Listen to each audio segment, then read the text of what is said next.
जय जगन्नाथ स्वामी नयन पथगामी भव तुमे। प्रमोद बाबू आ माधवी देवींकर बाहाघरर 11 वर्ष पर गोटे झी होइतिला। लक्ष्मी ना रखिथिले सरागरे। लक्ष्मी नामटी जेमिति थिला काम गुड़िक मध्य सेमिति। प्रमोद बाबू बहुत धर्मपरायण व्यक्ति थिले। से तांकर आराध्य देवता जगन्नाथ को बहुत मानती। भजन कीर्तन जणाण मठ मंदिर एमती समय बिताती। माधवी देवी थिले प्राइमरी स्कूल शिक्षयित्री। छोट छोट पिलामानंक गहणरे तांकर समय बितुथिला। माधवी देवी मध्य तांको स्वामी परि बहुत धर्मपरायण महिला। 12 व्रत 13 उपवास करती। लक्ष्मी बापा माँकर गोटिए बोली गेल्हेई झियो होइतिबारु ताकू समस्ते भल पाती। रोषेई ठारू आरंभ करी घर करणा पर्यंत सबुथिरे से प्रथम। आउ लक्ष्मीर जगा प्रति थाए बहुत दुर्बलता। सबुबले जय जगन्नाथ हेउथाए। लक्ष्मी को जेतेबेले 20 वर्ष हैला बापा माँ तार भल घर भल वर देखि बाहाघर करिदेले। लक्ष्मीर वैवाहिक जीवन ठीक ठाक चलु थाए। हेले किछि दिन परे लक्ष्मी बापा पाखकु खबर आसिला, झियो तमर रोषेई करुथिला, गैस टांकी फाटिगला। आउ आमे ताकू मेडिकल नेइथिलु। डाक्तर ताकू मृत घोषणा करदेले। आउ आमे तार शव सत्कार करदेइचु। एहा सुनी प्रमोद बाबूंकर पाद तळ माटी खसीगला। प्रमोद बाबू आ माधवी देवी झियोर शाशु घर को गले। आ पुलिस रे मध्य खबर देले। किंतु सेतेबेले को लक्ष्मीर शव को पोड़ी देई थांती ता शाशुघर लोक। माधवी देवी कहिले, तुमे माने आमको न जानी आम झियोर शरीर को जाली देल केमिति? लक्ष्मीर शाशुघर लोक कहिले, तुम फोन लागिलानी आ शवटा को केते समय रखी थांतु? प्रमोद बाबू कहिले, तुमे माने मो झियो को पोड़ी मारी देइछ। हेले तांको पाखरु किछि प्रमाण मिलिलानी। गाँ लोक माने मध्य कहिले, गैस टांकी फाटिछि बोली कौन बा करि परिबे प्रमोद बाबू आ माधवी देवी। 8 मासर नातुणी की धरी घर को फेरिले। नातुणी को आनिला बेले लक्ष्मीर शाशुघर लोक केही भी मना कलेनी। सेमाने जेमिति चाहुथिले तांको रास्तारो कंटाटिए चली जाऊ। माधवी देवी नातुणीर जत्न नेई ताको बढ़ाउ थांती। झियो चिंतारे प्रमोद बाबूंकर ब्रेन स्ट्रोक हैला। ताकू मेडिकल रे भर्ती कला परे किछि दिन मेडिकल रे रहिला परे सुस्थ होई घर को फेरिले। हेले तांकर गोटे हाथ आउ गोटे गोड़ पूरा अचल होईगला। माधवी देवी कौन करिवे? तांकर भी बयस होईगलानी। स्वामींकर पारालिसिस रोगी आउ छोट नातुणीर देखा रखा करू करू समय केतेबेले जे चली जाए से जानी पारंती नाही। टिके समय पाइले पूजा घरे बसी सेई कला ठाकुरन को दुख जणाई कुहंती, हे महाबाहु मु की पाप करिथिली, काहींकि मते ए जंत्रणा देउछंती? आखिरु लुह गड़ांती। एमतीरे समय गड़ी चले। नातुणी पिंकी एबे स्कूल जाउछि।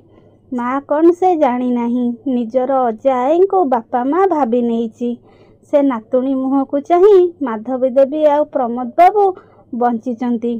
प्रमोद बाबू दिने माधवी देवी को डाकी कहिले, माधवी मोर भारी इच्छा होउछि टिके पुरी जाई जगा को दर्शन करिबाकू। केते दिने हेबो से कला आखी को देखी नाही कि तार अबड़ा टिके पाटिरे बाजी नाही। माधवी देवी कहिले, मोर कौन इच्छा हेउ नहीं से कला ठाकुर को देखिबाकू। हेले पुरी मंदिर रे भिड़ सबु बेला पाई तुमे मंदिर भीतर को केमिति जीव? प्रमोद बाबू कहिले, तुमे गोटे गाड़ी ठीक कर आउ जीवा जदि किछि असुविधा न हेबो ताहेले तुमे मंदिर को जाई जगा को दर्शन करी आसीबो। आउ मु बड़ दांडरे रही पतित पावन को दर्शन करिबी। सेई बड़ दांडरू नीलचक्र को अनाई दुख टिके जणाई देबी। सेया हेला। गोटे दिन माधवी देवी आ प्रमोद बाबू तांको नातुणी को धरी बाहरिले पुरी। सकाळु 6टारू पुरी बाहरी दिन 10टा बेले पुरी रे पहुँचिले। सेटारे एते भिड़ देखी माधवी देवी कहिले, हे देखुच केते भिड़, तुमे एई व्हील चेयर रु ओह्लाई केमिति जीव? प्रमोद बाबू कहिले, तुमे व्यस्त हुओ नहीं, तुमे जाओ दर्शन करिब। मु एई अरुण स्तंभ पाखरु पतित पावन दर्शन करिदेवी। माधवी देवी प्रमोद बाबू को अरुण स्तंभ पाखरे छाड़ी नातुणी को धरी चलीगले मंदिर भीतर को।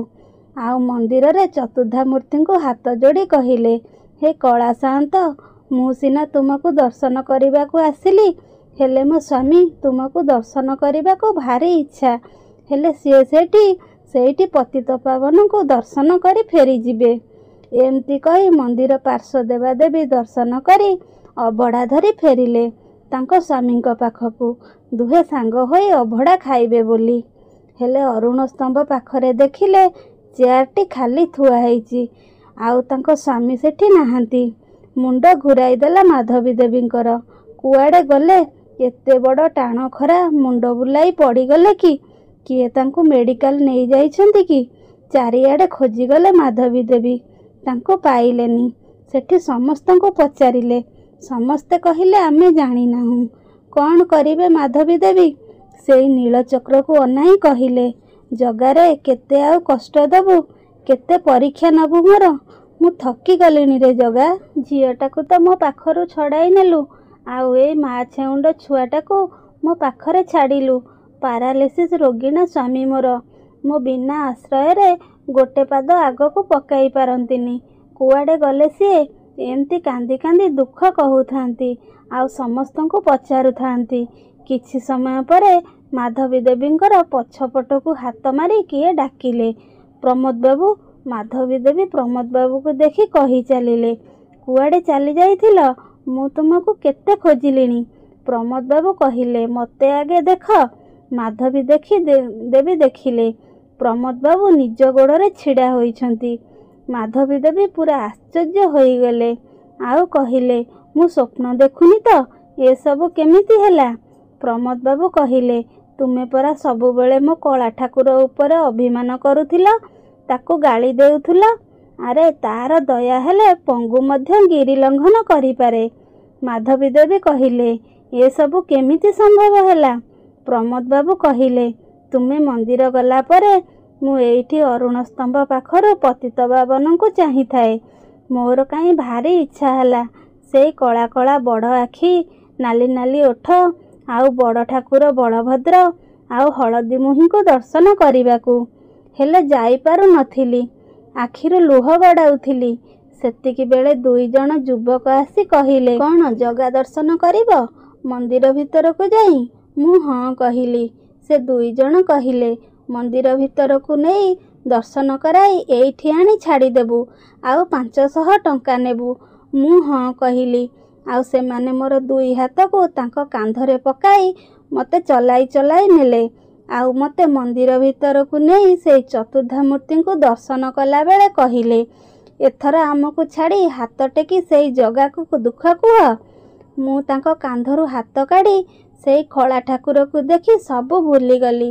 ତାକୁ କେତେ ଅଭିମାନରେ କେତେ କ'ଣ କହିବି ବୋଲି ଭାବିଥିଲି, ହେଲେ କିଛି କହିପାରିଲି ନାହିଁ। ପୋଲିସ ଆସି କହିଲା, ଆଗକୁ ଚାଲ। ମୁଁ ଦେଖିଲା ବେଳକୁ ସେଇ 2 ଯୁବକ ସେଠାରେ ନଥିଲେ, ଆଉ ମୁଁ ମଧ୍ୟ ଠେଲାପଲା ହେଇ ମନ୍ଦିର ବାହାରକୁ ଚାଲି ଆସିଲି।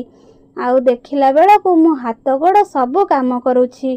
ମୁଁ ମନ୍ଦିର ଚାରିପଟ ବୁଲି ଆସିଲି ମହାଲକ୍ଷ୍ମୀଙ୍କୁ ଦର୍ଶନ କରି। ହଁ, ସବୁଠାରୁ ବଡ଼ ଆଶ୍ଚର୍ଯ୍ୟ କଥା, ମୋତେ ଭୋକ ଲାଗୁଥିଲା, ଆଉ ସ୍ୱାମୀ ସ୍ତ୍ରୀ 2 ଜଣ ମୋତେ ହାତ ଧରି ତାଙ୍କ ପାଖକୁ ନେଇ କହିଲେ, ଆମେ ଅଧିକ ଅବଢ଼ା ନେଇ ଆସିଛୁ, ତୁମେ ଆମ ସାଙ୍ଗରେ ଖାଇଦିଅ। ମୁଁ ମନ ଭରି ଅବଢ଼ା ଖାଇଲି, ଆଉ ସେଇ 2 ଯୁବକଙ୍କୁ ଚାରିଆଡ଼େ ଖୋଜିଲି ତାଙ୍କୁ 500 ଟଙ୍କା ଦେବା ପାଇଁ, ହେଲେ ସେ କୋଉଠି ବି ପାଇଲି ନାହିଁ। ମାଧବୀ ଦେବୀ କହିଲେ, ତୁମେ କ'ଣ ଜାଣିପାରିଲନି? ସେଇ 2 ଯୁବକ ଜଗା ଆଉ ବଳିଆ ବୋଲି 2 ଭାଇ ତୁମକୁ ଦର୍ଶନ ଦେଇ ତୁମକୁ ଧନ୍ୟ କରିଦେଲେ। ମୁଁ ଯାହା ହତଭାଗିନୀ, ତାଙ୍କୁ ଟିକେ ଦର୍ଶନ କରିପାରିଲିନି। ପ୍ରମୋଦ ବାବୁ ଆଉ ମାଧବୀ ଦେବୀ ନୀଳଚକ୍ରକୁ ମୁଣ୍ଡିଆ ମାରି ନାତୁଣୀଙ୍କୁ ଧରି ଘରକୁ ଫେରିଲେ। ଶ୍ରୋତାବନ୍ଧୁ, କାହାଣୀଟି ଆପଣମାନଙ୍କୁ କେମିତି ଲାଗିଲା କମେଣ୍ଟ ମାଧ୍ୟମରେ ନିଶ୍ଚିନ୍ତ ଜଣାଇବେ। ଯଦି ଆପଣମାନେ ମୋ ଚ୍ୟାନେଲରେ ନୂଆ ହୋଇଥାନ୍ତି, ସବସ୍କ୍ରାଇବ୍ କରିବାକୁ କେବେ ବି ଭୁଲିବେନି। ରହୁଛି, ଦେଖାହେବ ଆଉ ଗୋଟେ ସୁନ୍ଦର କାହାଣୀ ସହିତ। ସେତେବେଳେ ପର୍ଯ୍ୟନ୍ତ ମୋତେ ବିଦାୟ ଦିଅନ୍ତୁ। ଜୟ ଜଗନ୍ନାଥ।